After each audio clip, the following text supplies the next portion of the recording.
All right. Good evening, everyone. And on behalf of the Pennsylvania Historical Museum Commission and the Ephrata Cloister Associates, I'd like to welcome you to tonight's Ephrata Virtual Academy.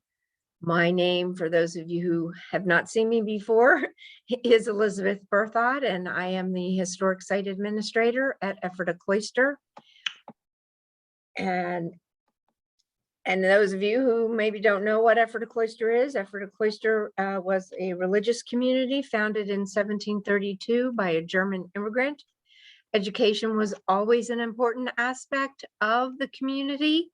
As early as 1742, one of the brothers operated a school for the married members' children, and later the community built an academy, which became a public school, and that is part of our historic, one of the buildings on our historic site. Make sure I've got, oh, here's one more. Oh, got a couple coming in. All right, just a reminder, if you would disable your camera and your microphone, it's a little less distracting. You may, tonight's speaker is not going to have a PowerPoint, so you may want to change your view to speaker view, and that might help a little bit. And with that, I am going to introduce tonight's speaker. You ready, Noah? I am indeed, madam. Tonight's speaker is someone I've known, I think, 15 years or more, huh? Yeah, more. And Noah Lewis has done extensive research on Edward, or Ned Hector, an African-American who served with the Continental Army as a teamster before and after the Battle of Brandywine in September of 1777. Noah will be telling us a little bit about Ned's life, as well as the role of other African-Americans in the American Revolution. So this should be a really great program, and thank you all for joining us. And with that, I'm going to mute and turn off my video, and Noah, take it away. Well, a good day to one and all there. I'm glad to meet you. I get the feeling that somehow I'm looking into this grindstone, this crystal ball, and it's looking back at me. At least they tell me that's how it's supposed to operate. Let me tell you a little bit about Ned. Let me go there first. Edward Hector was one of the many Black soldiers that fought during the American Revolution. Approximately 3,000 to 5,000 people of color served the American cause. 7,000 to 10,000 served the British. Ned was with Proctor's 3rd Pennsylvania Artillery. He was a teamster and he was a bombardier. And he fought in the Battle of Brandywine and the Battle of Germantown. Now, you're probably wondering, why is he so significant to me? One of the reasons he's significant to me is that, well, let's go back to when I was much younger. My thoughts about colonial Blacks was, who cares? They all were slaves, they all were poor, and if they were in the military, they were nothing but manual laborers. So as a Black person, I really didn't care about it. I started doing some research on my own genealogical background, and I got back to 1800, hit a brick wall, couldn't get back any further. Up in the northeastern part of North Carolina, a place called Murfreesboro. And I got thinking about it, and I said, I wonder if I might have a relative that might have been in the American Revolution. So I started researching the American Revolution. Well, I never did get any further back than 1800. But during that search, I ran across a book written by Charles Blockson. It was called Black Genealogy. And in that book, he wrote about a man named Edward Hector. Wow. I was really taken back because Edward Hector was considered a hero in the Battle of Brandywine for saving his wagon and horses and ammunition from falling to the hands of the British. He was with an artillery unit, is an elite unit. He was a bombardier. A bombardier is one of the 3 rear positions of the cannon. And he was so, he left such an impression in his, and also he was a soldier. A lot of times, I mean, the whole impression I have is that we blacks could not be soldiers. I mean, we could be manual labor, but we couldn't be soldiers. He was so left such an impression in the area of Conshohocken that 16 years after his death, the citizens got together, got a petition, 32 of them got a petition, and they presented it to the Burgesses. And they said, we want you to open and grade a road and call it Hector Street. Well, the Burgesses said, we're not interested in that. They tabled it. These 32 people came back again with another petition and said, we want a street open and grade it and call it Hector Street. Well, the Burgesses said, well, we'll talk to you about it. They went out, they talked, they said, we'll give you 1 block. We'll grade and open up 1 block. Well, as tends to happen with like politicians, one of the Burgesses bought a home on what was Hector Street. And all of a sudden there was a big decision, they graded all the way out. The thing that I was amazed about was this happened in about 1850. How many things do you know named after Black people in 1850? And that's not a rhetorical question. If you really do know some things that were named around 1850 or before, named after a Black person, I would like for you to send that to me. I've asked that question pretty much for the last 20 years I've been doing this, and I've never gotten a response. And it makes me wonder if maybe Ned was one of the first things that, was named, had, something named after. So I was very impressed with Ned. And I don't know if you've ever been working a jigsaw puzzle, but you know how like when you get a piece that falls into place, then you start getting all these other pieces falling in around it. I started learning that one of the wealthiest men in Philadelphia shortly after the American Revolution was a Black man named James Forten. I heard that a Black woman was one of the first women to have her work published in the colony, Phyllis Wheatley. I heard that a Black man helped to design the streets of Washington, D.C., Benjamin Banneker. And some of the things I'm going to share with you tonight, and it just really astounded me. And it angered me because it got me thinking about myself. And nobody told me the things that I just said to you about all Blacks being poor or being slaves and all that. I assumed that. But why? Why did I assume that? Why didn't I look into it myself? Well, I decided during this time, I had been going into my daughter's 4th grade class and been doing some help talking about biology, talking about electricity, things like that. And I've been sharing some of the things I've been learning through my research with the teacher. She said, Mr. Lewis, would you like to share some of that with our students here? I thought about it and I said, can I come dressed up? Sure.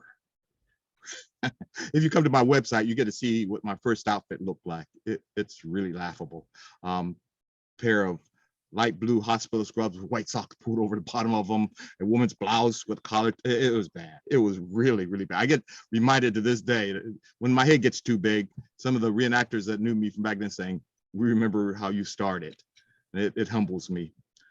But I remember talking to a fellow Black historian down at Independence Hall, a gentleman named Joe Beckton, and talking about, well, they really should be teaching this stuff in the schools and all that.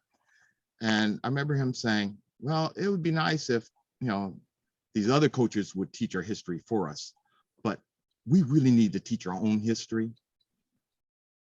Have you ever had anything said to you that followed you home and kind of got in bed with you and kind of just stayed there? And well, that was one of those statements. And it kind of made me make a decision that I was going to portray Ned. So I came in, I did the portrayal of Ned, and the kids loved it. And I was asked to come back again and again. And finally, one of the teachers said, you got something good here. Maybe you might want to consider taking it out on the road. So that's kind of how I got started doing this. Ned was an amazing man, not only with what he did during the American Revolution and what he left afterwards, but later on his children would move down into Philadelphia in the early 1800s, and pretty much all the Black Hectors were related to Ned. And one of his sons would actually marry this gal that would already have 13 children and have 3 more children by her. But one of those children was a gentleman named Albinus Fisher. Now, probably a lot of you have seen the movie Glory. He's one of the sergeants in that regiment that's attacking Fort Wagner. And I wonder to myself, I wonder how he got it in his head to take and join the USCT and go off the war like this. And I was wondering if he grew up on the stories that probably was told about Ned Hector during his upbringing. Wow. Okay, so let me get into something else here. This particular site, Ephrata, is renowned for its tie-in with the Germans that came to America. And let me talk a little bit about the contribution that the Germans made to America, and a little bit about why I found them astounding and as a culture in general. Now, I am a little bit biased here because I was born in Germany. My dad was in the military. So first of all, one of the things that I found astounding was that there was very few cultures that actually took down Roman legion. Not only did they take down 1 legion, they took down 2 Roman legions. They were difficult to defeat because of their arrangements in 5 principality states. So if you wanted to take and defeat, there wasn't really a Germany. It was just a grouping of prince-ruled states, about 5 of them. And you had to defeat them all to take it, which, it becomes obvious how difficult that would be. So they were very hard culture to take and defeat. They were on the forefront of most technologies, and I've always wondered about that. And I finally ended up learning something that I didn't know about Germany at the time. Did you know that they had one of the best iron ore deposits in the whole of Europe? Now, you're probably saying, well, that's nice, but what's the point? Here's the point, is that during this time, you didn't only send a product out to the craftsman. The craftsman normally moved to where the source of the product was. So Germany is drawing the best and brightest of craftsmen from the whole of Europe. So that's part of the reason why we see them so advanced. They're making the best measurement tools. They're making the best armor, swords, industry, their parts, things like reproducible screws, things like that. They're coming up with all this, and it's just really quite amazing. Also, they had one of the best armies in the whole of Europe, very disciplined, very renowned for their courage and for their skills. They provided mercenary soldiers for many other countries. England hired them as soldiers during the American Revolution and sent them over here to fight the Americans. We call them Hessians. Although that's a bit of a misnomer, because they weren't just from Hesse Castle area, but they were from other, like Hanover, the Hanoverians, from some of the other principalities as well. But we just group them all together and just call them Hessians. And they brought over to America their knowledge of industry, especially things like iron forging and beer making. And they really gave that's one of the significant things they gave to our cultures, which is, as you know, in the long run would lead to our industrial revolution. But during the time when England was trying to make us not make things, they wanted us to buy everything from them. The Germans are providing us a way to stand up on our own 2 feet and do our own industry. Here's an interesting fact. Out of all the German soldiers that came here, about 1/3 ended up staying. And I think you can kind of figure out why that was. Imagine you were sent over to America. You don't even speak the language, but you're sent over to America. You find yourself in a battle like the Battle of Fort Mercer. And say you end up getting captured. And what they would do with a lot of Germans, because we already had a lot of Germans over here in Pennsylvania, they would take a lot of those prisoners and send them out to places like Lancaster, and they would employ them as laborers. Now, there you are, you're on this farm. You're looking around and you say, this isn't so bad. This man actually owns this land. And it just so happens this man also has a daughter. There's opportunities here. So what do I have to go back to in Germany? Say he survives, he goes back. Maybe he was taken out of Hesse prison for being in debt. So his debt is now paid off to the prince. He goes back, but what is there to go back? Can he buy land? But if he came to America, so a lot of them make the jump and they end up staying here.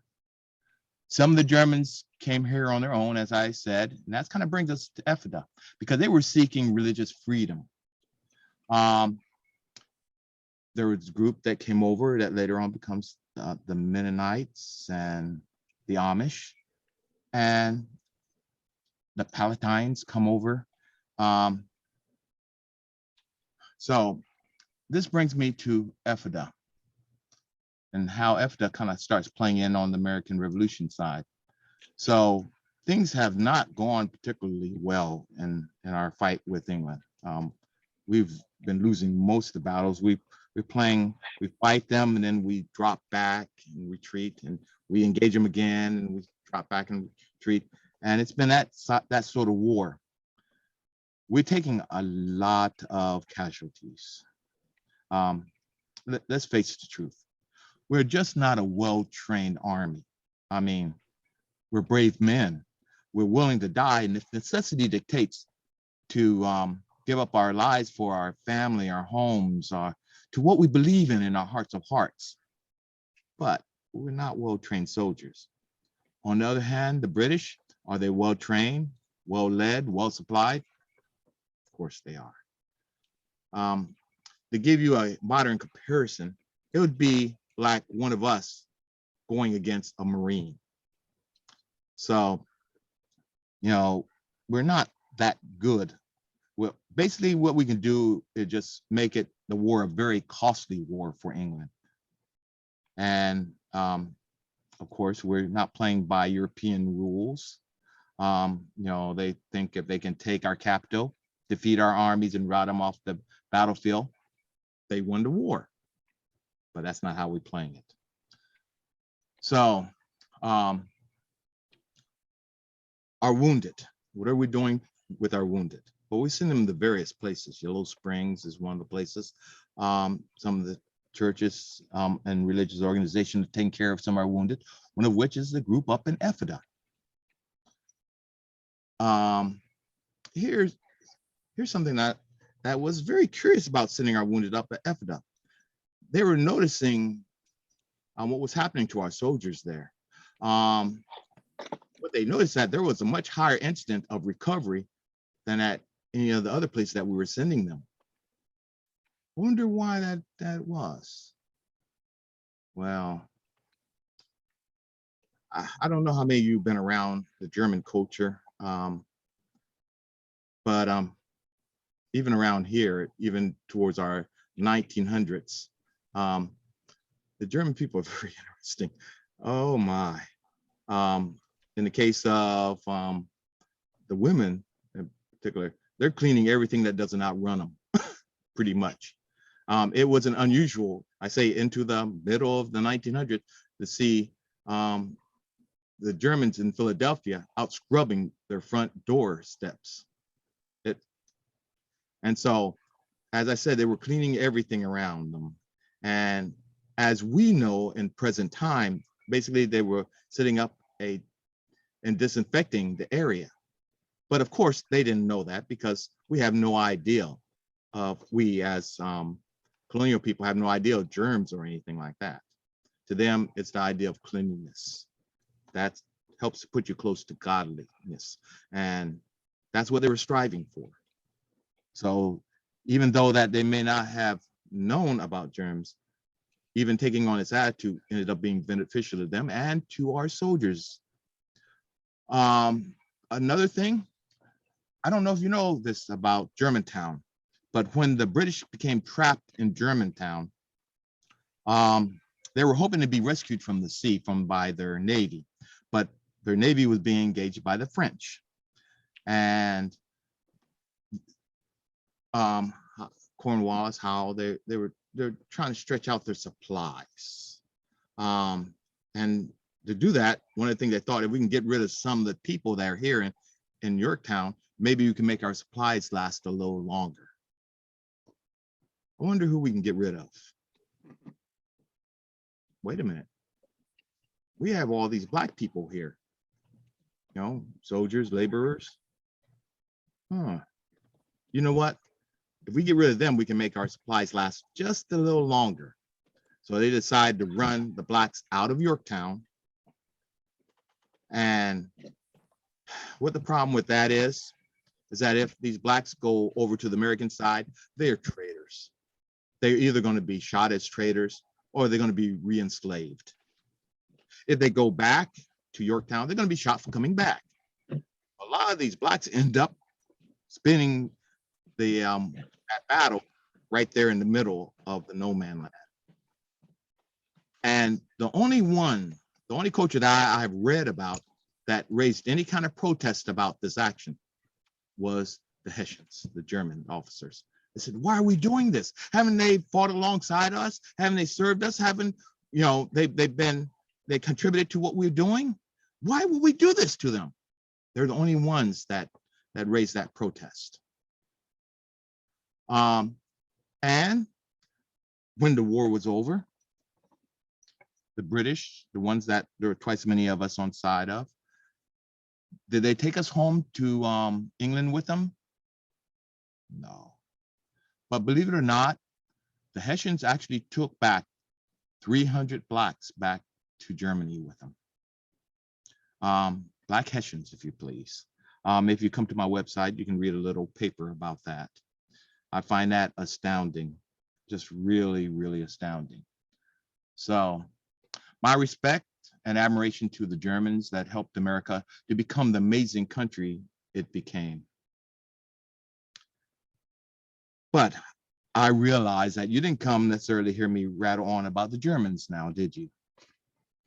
I wanted to share with you about what people of African origins did to make you who you are presently.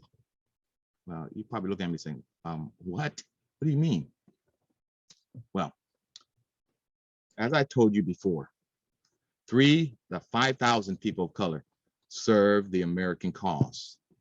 7 to 10,000 served the British. General Washington would be the general of one of the most integrated armies all the way up until 1948, when Harry S. Truman would finally reintegrate the army for Korea. And that would take over 150 years to happen. 150 years before Black and whites could be in the same unit fighting the same enemy. Isn't that amazing? Not only that, General Washington also would command at least 3 majority Black regiments. 1 from Massachusetts, 1 from Rhode Island, and there would be a group that would come in, believe it or not, from Haiti with the French. And they would fight in the Battle of Savannah and the Battle of Charleston. And these units would make a significant contribution to our struggle for independence. And let me give you 2 for instances. Up in New York, the battle is not going well at all. We're fighting the British, and we're losing every last engagement with the British. We're getting pushed southward down through New York until finally our back's up against the river. We are trapped. The next day, the British are going to close in on us. They're going to annihilate this army. They're going to capture this traitor Washington. That's going to be the end of our struggle for independence. I mean, over with, done once and for all. But under the cover of night and fog, under the very noses of the British warships that would be anchored in that harbor that night, men would row their boats up. They would load the armies into the boats, and they would take them across the river. Some would make that trip as many as 11 times that night. What you don't know is that many of those men who are rowing those boats are Black sailors from Marblehead, Massachusetts. That night, these men would save our army from annihilation and allow us to continue our fight for independence. I mean, it could have been all over with right there, except for the action of these brave people. There's going to be another battle that's going to come down the pike, the Battle of Yorktown. Before I go to that, did you know that we have spies in the British camp? Did you know that we have Black spies in the British camp? Oh, yes. One of which is a gentleman named James Armistead Lafayette. He takes on his last name in honor of the person he's spying for. These spies will learn that information that the British are going to Yorktown. So Washington and Lafayette will make a plan to surround the British at Yorktown. But Cornwallis, the man's no fool. He builds fortifications around the outskirts of the city. Why, you ask?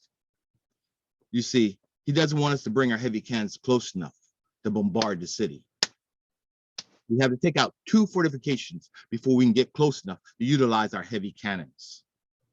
The first part of the attack, we attack a position, we get thrown back. We attack another position, we get thrown back. Finally, Washington calls on one of his best regiments, the Rhode Island Regiment. They're sent in with their guns unloaded, bayonets fixed.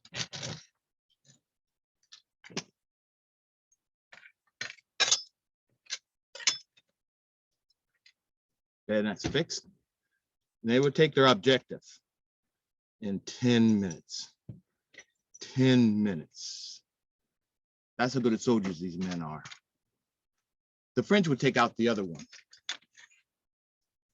We would bring up our heavy cannons and we would commence with the bombardment of the city, which eventually would lead to the surrender of the British. This is where we would win the war. By the end of the war, 10 to 25% of Washington's army would be people of color. Now, you're probably thinking, well, Ned, this is fine and dandy, but what does that mean to me? That is a fair question. First of all, you need to realize that General Washington doesn't win many battles. Let's pretend he fights 10 battles. Out of 10 battles, guess how many he wins? 2, 3, not many. Now, you take away 10 to 25% of Washington's army, a quarter of his army. What do you think the chances of winning are now? Not so good, is it?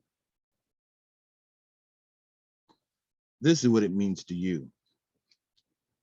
You who are in the audience right now, enjoying the freedoms that you're enjoying right now, are enjoying them in part because a lot of Black people willing to fight and die so that you might be free. Do you hear me? No, do you hear what I'm saying? You see, I think it's morally wrong when somebody pays the ultimate price with their lives only to be forgotten by those who are benefiting by their sacrifice. That's you. That's me. How would you like to have somebody that you love dearly die for somebody else's freedom, only to have them forgotten? My people were forgotten. And yes, I do feel very strongly about that.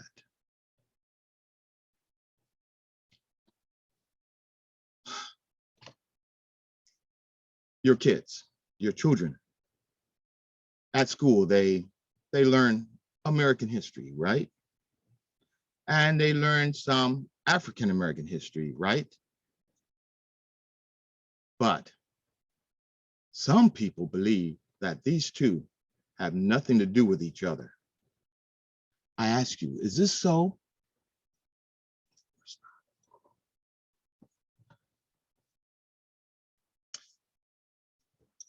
Let me tell you what, African American history is American history. And I really don't care what country you come from. I don't care what your ethnic origins are. I don't care what your social background is. If you are an American, you share in African American history because these people helped you to be free. Now, please don't mistake what I'm saying. Am I saying, hi, we Blacks won the American Revolution all by ourselves? Yeah, that's ridiculous. I mean, could we won it without the Irish, the Germans, the French, the Spanish, the Polish, the Scottish? Do you hear what I'm saying? It took all of us coming together to win our independence. Now, there is a man that comes down later on who gets his arms around this concept. He comes up with a motto for our country, E pluribus unum. Although it's Latin, even your children can figure it out. Pluribus, or plural. What does plural mean? Did somebody say more than one or many? You got it correct. Uno, or unum, uno, one. Roughly translated, it means the many that become one. Can you think of a better description of us Americans? Think about it. The Irish, the African, the German, the French, the Spanish, the Poles, the Scots, Jews, Gentiles, men, women, combined to make one nation, one people, Americans, us. Our power has always been in our diversity. You know what? It always will be in our diversity. It's just a shame.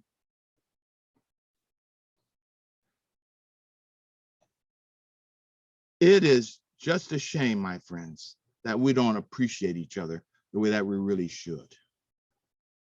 I hope you hear what I'm saying. Well, this is the contribution that Africans made towards who and what you are now. Now, you're probably curious about something. I made a statement earlier about the 3,000 to 5,000 that served the British. Then I turned around and told you that twice as many are fighting on the British side, 7,000 to 10,000.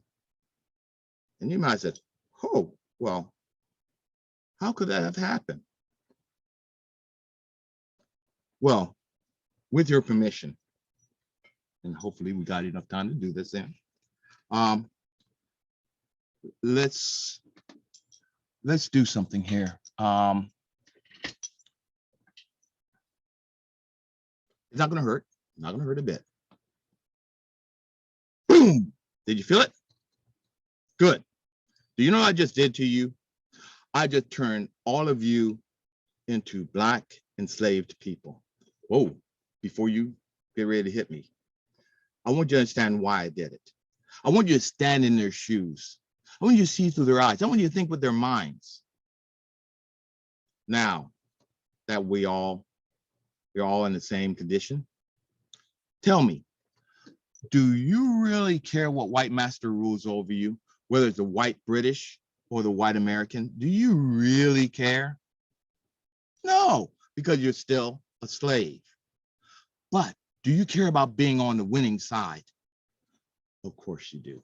Because do you know what we call the losing side? Besides losers, we call them traitors. And what does one do to a traitor? Yes, you execute them. I take it that you don't want to be on the losing side. Am I right? Of course not. Well, when General Washington took over his army in Cambridge, Massachusetts, he was in for a big surprise. He's walking down the ranks and he's inspecting his soldiers. Hold on.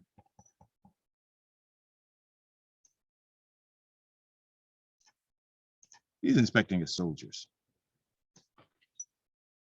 And as he's going down the ranks, he notices somebody or some person in particular. I wonder who that person could be. Yeah, there's a person that's just like me. And what am I? I'm a man of color. I am an African. Well, is it that General Washington had never seen Africans before? No, that's not the case. By the end of his life, he would have over 300 enslaved on his various properties. So that's not the problem. I wonder what these men standing before him, what they have that the enslaved people don't. They're armed. These are fighting Black people. They're soldiers. Most of them, just a lot of them are soldiers. Well, I don't get it.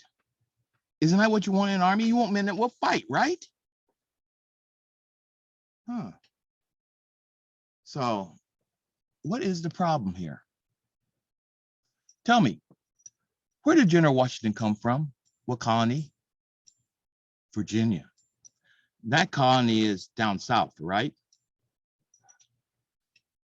Well, what one thing does a Southern plantation owning, slave owning man not want to see?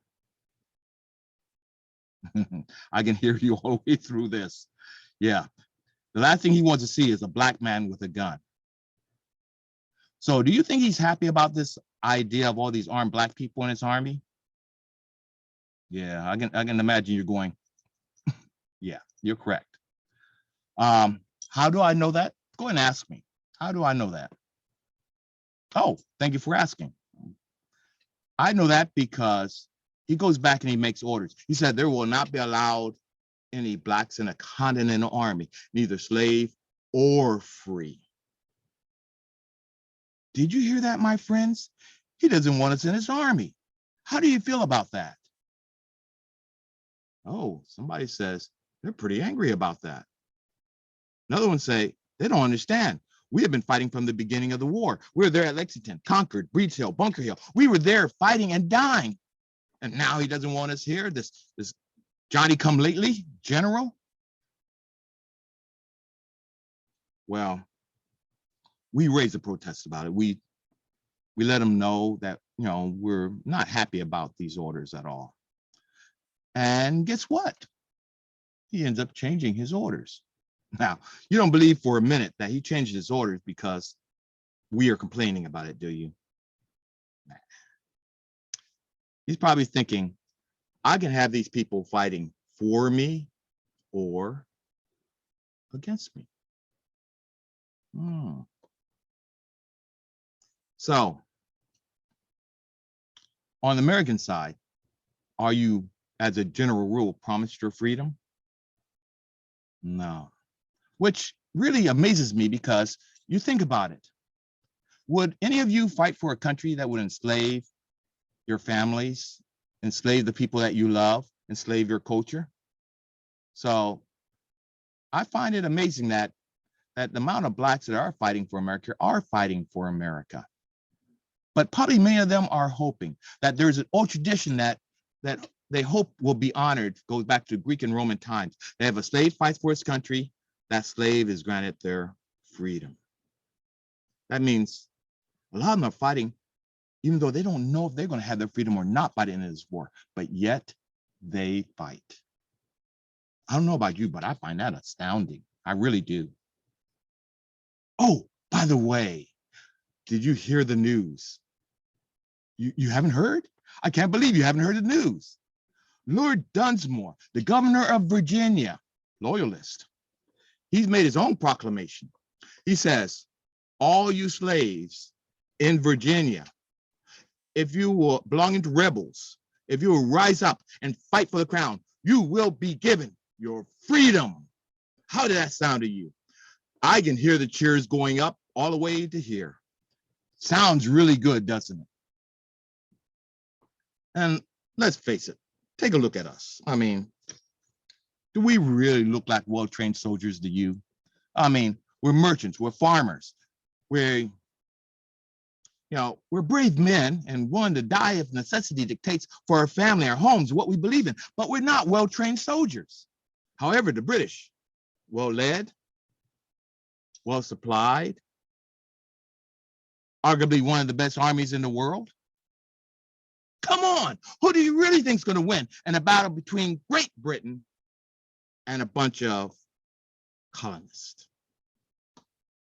And now pretend you don't know what happened, the outcome of this. So tell me, my fellow blacks, what side are you going to pick? Yeah, I think a lot of you are going to pick the British side. I mean, it seems obvious they're going to win. Oops, you chose the wrong side. Now you're traitors, and you're going to really need to get out of America pretty fast, because they're going to be coming for you, because people don't like traitors. The British, do they take you back home with them? No, we already talked about that. They don't want to take you back home. You there, a gentleman living in London. Do you want them to bring all these outsiders to London, taking up your jobs? It's hard enough to make a living, isn't it? Don't bring them here. So a lot of us go to places like Canada. They drop a lot of stuff off at a place called Nova Scotia. I don't know how to tell you this, but we blacks are not native to Nova Scotia. It's rocky, it's cold, it's wet. It's a horrible place. The Brits, they end up sending a ship from England to Nova Scotia, and they make us an offer. They said, so you don't like it here, huh? Tell you what, we just opened up a new colony down in Africa, Sierra Leone. We are willing to take you back to Africa. How do you like that idea? You like that idea? Okay, well, all of you who are up for this, get on board and off you go. We go down to Africa. We get off the ship. Now, when you get off the ship down in Africa, are you building your houses the way the Africans are building them? No. Are you eating the foods the Africans are eating and acting like the Africans act? No. You think that these Africans are starting to wonder about these strange people that have come from another world to their land? I mean, they're probably not real happy about this and about you. And this whole idea really doesn't work out well, because although ethnically you are African, culturally you have become Americans. So I think you understand now why twice as many of our people, why twice as many of us Black people go to the British side. And I think you understand some of the repercussions from that. I will have to give credit, though, to the British. They actually do keep their promise. At the end of the war, they actually do give freedom to the blacks that supported them. There are some unscrupulous British officers who re-enslave some of these poor black people and send them down to the Spice Islands, the Sugar Islands. You can't imagine how horrible these islands are. Imagine yourself at a concentration camp. I mean, and basically they're just working you to death. This is a place that in America, they would send all the slaves that were unruly and that they couldn't quite bend to their control. And they just work them till they drop. And then they go and get more and work them till they drop. So some of them would do that. But as a general policy, yes, they did free the blacks that came along with them. So, okay. Oh, before I go, there you go. I don't want people talking about you. They came here, they were this way, they left, they were that way. Now I've returned you all back to normal. And I'm sure you probably have a lot of questions. That was wonderful, Noah. Thank you very much. I mean, that is one of the supreme contradictions of the American Revolution. People were fighting for their liberty while continuing to enslave others. And, you know, some people don't realize that people in Pennsylvania owned slaves oh yes, up until it was abolished in 1760s in Pennsylvania. And so that's something people think if you're north of the Mason-Dixon lines, slavery didn't exist. yeah, that did exist, right? They're sadly But it certainly was widespread. And thank you for sharing this insight. So if anybody has any questions, we can stick them in the chat box for us, and I'll be happy to ask Noah on your behalf. I did put in the chat box Noah's website, www.nedhector.com. So if you want to find some more of his information. And you also have a book. Yes, I do. It's a book. Mostly it's meant for an adult to sit down with a young child and read it to them. It's Ned Hector. He finds himself magically in a classroom full of present day children, and they talk about the American Revolution and about blacks during that time. And you know, it has a lot of information in it, description of things that Ned is wearing and his kit and his provisions and things like that, and about the Battle of Brandywine. So, you know, you may want to look into that. I think it's good, but I'm a little biased. So, were there any questions? Oh, we got one here. Let's see, where's that one? How did the white soldiers treat the black soldiers with whom they fought? That's a good question. Now, here's a problem that we as a culture and we sometimes as historians have. When we go back to research a period of time, we take our biases with us and we try to view whatever culture in the light of what we believe are the rights and wrongs and norms for human interaction.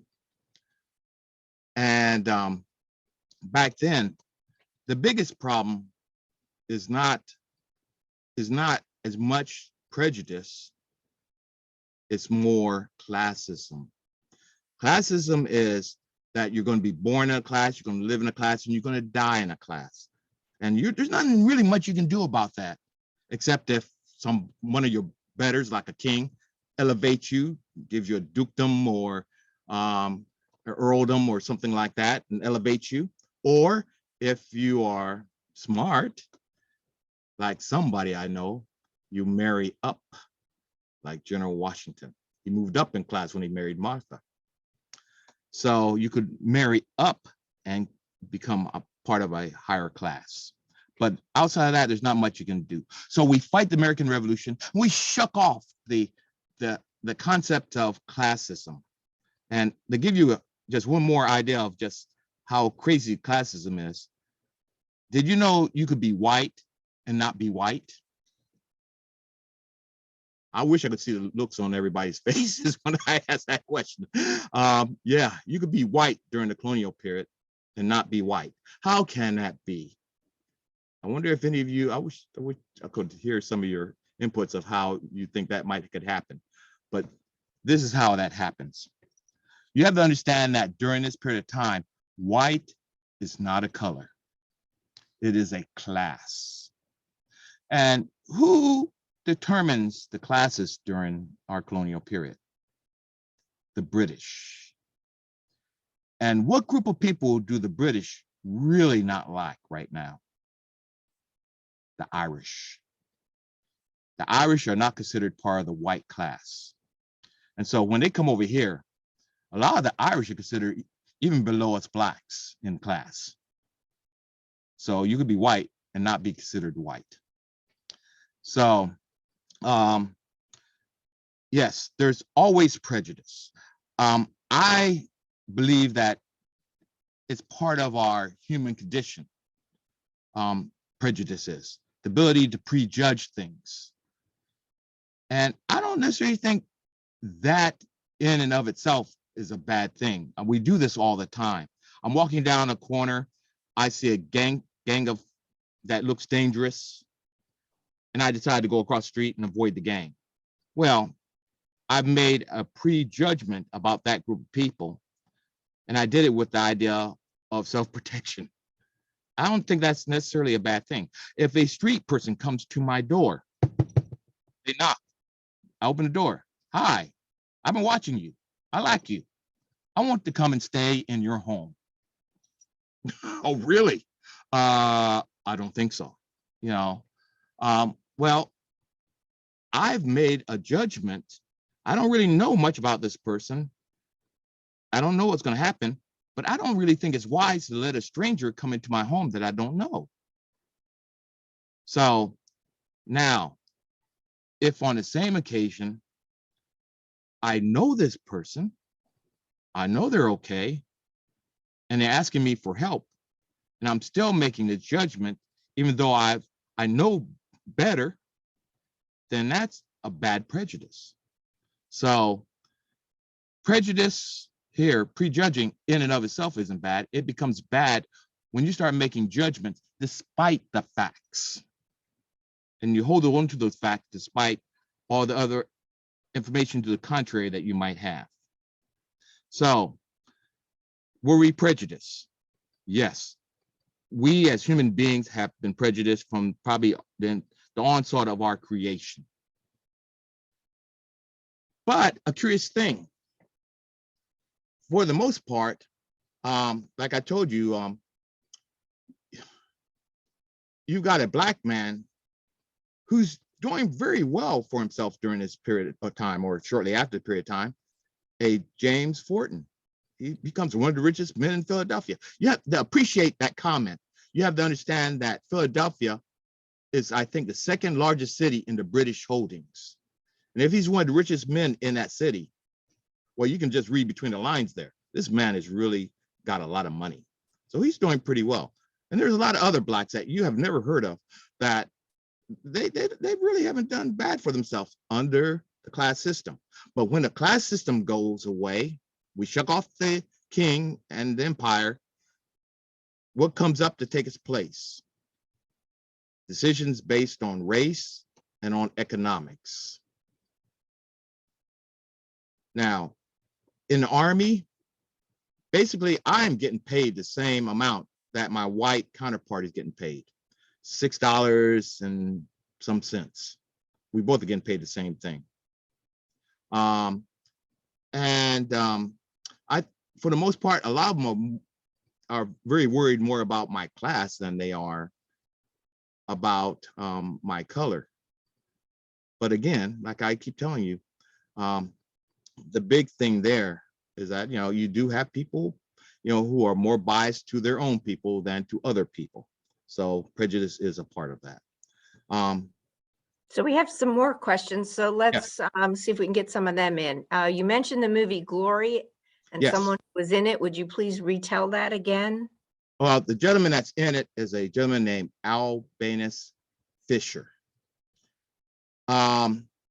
Ned's son, Charles Hector, marries a woman called Leah Fisher. When he marries her, she already has 13 children, and he has 3 more children by her. But one of the children that she already has is a gentleman named Albanus Fisher. Albanus Fisher is related by marriage to Ned Hector. And I wonder if he become the person that he became by growing up on the stories probably told about Ned Hector.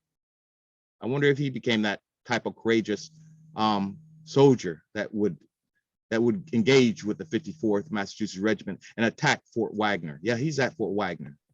So what was the other question? So we have, where are the Black veterans of the Revolutionary War buried? Would they have military headstones? Oh, God bless you. I wish I knew. I wish I knew.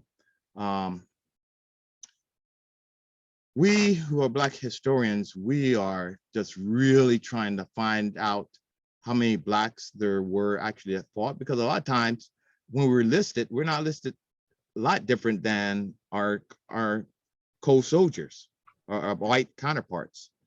So if they're Black, sometimes it's in other notations, sometimes in the pension records. When we look up the pension records, we find the gentleman mentioning that he is a man of color, a man of Africa, and he's fighting for his freedom. I mean, I'm gonna tell you, there's several pension applications I've seen that are actually written on. But if you would just look at him on the mustard rolls, you wouldn't know that he was a Black person. So we don't know where they all are at. We found some of them, but we're still searching and we're still hoping to find them. So I don't even know where Ned's buried, to be honest with you. I don't know. I've got speculations, but I don't even know where he's buried. Please go ahead, Beth. Okay, I don't see anything else. So, anybody else have anything they'd like to ask Noah? They were asking about the headstone. One thing that I am working, if I could ever find where Ned is buried, the Sons of the American Revolution have already said they would be willing to come and place a headstone there to honor him. And as they do find these Black Revolutionary War soldiers, they are honoring them as we find them. We just did we took Oliver Cromwell's house, not the Oliver Cromwell of European fame, but this is a Black gentleman that fought during the American Revolution. We just took his house and we made it into a historical monument just only about 2 or 3 months ago. So, you know, there's been a bigger push, and the sons and daughters, they have been really trying to be more inclusive about the Blacks coming in. So, you know, a lot of people don't really realize a lot of what we Blacks did to help them become what they are, because shortly after the American Revolution, the Victorians, they basically treat us as persona non gratas. Anything notable about Blacks are pretty much erased. And so by the time that information gets to you, you say, well, I don't see anything here about these Blacks and what they did. So I guess they didn't do anything. So that's why we have such an skewed view of the Black contribution, one of the reasons. Okay. What's this? I saw. Are they represented in the AA Museum in DC? Yes, they are. And I'm proud to tell you that actually somebody sent me a little picture, a little plaque that was dedicated to Ned Hector. And I was really pleased to see that. But yes, some of them are. Some of them are, even the African American Museum in DC. All right. Well, I think we'll call it a day there. Noah, thank you very much for You're very tonight's welcome. presentation. I'm going to go ahead and stop that. Again, I want to